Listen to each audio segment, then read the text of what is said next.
The Department of Energy is firing back tonight after Nevada elected officials blasted the agency for shipping weapons-grade plutonium to the Nevada National Security Site. Thanks for joining us tonight at 6. I'm Christiane Klein. And I'm Denise Valdez. The DOE calls Nevada officials' claims that they were not notified about the shipment inaccurate. As Politics Now co-host Patrick Walker explains in tonight's top story, this represents a fraction of the hazardous materials that pass through Nevada every year.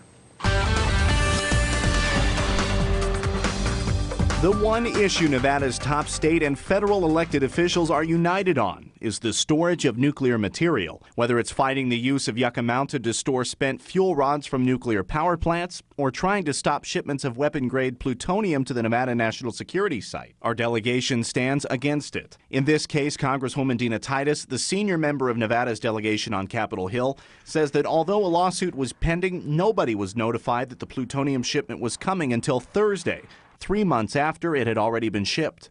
We were scheduled to have a briefing from them in December, which they canceled, and we assumed it was because of the lawsuit. Now we know it's because it was moot, because it was already here. The DOE calls that notion, quote, inaccurate. Titus says the only word she got was via a public release when the initial plan was announced last August. This shipment represents a fraction of the hazardous cargo, some of it radioactive, that moves through Nevada every year. In 2015, sites across Nevada shipped over 15,000 tons of hazardous materials and received more than 71,000 tons, according to the U.S. Environmental Protection Agency. The bulk of that going to the U.S. Ecology Facility on US 95 near Beatty. Altogether, that's nearly 87,000 tons of materials. Clark County Hazardous Materials Coordinator Richard Brenner says many of those shipments can be as small as medical doses of radiation medicine. So they'll put the medicine inside these lead containers, and at that point, it's shielding. Patrick Walker, 8 News Now.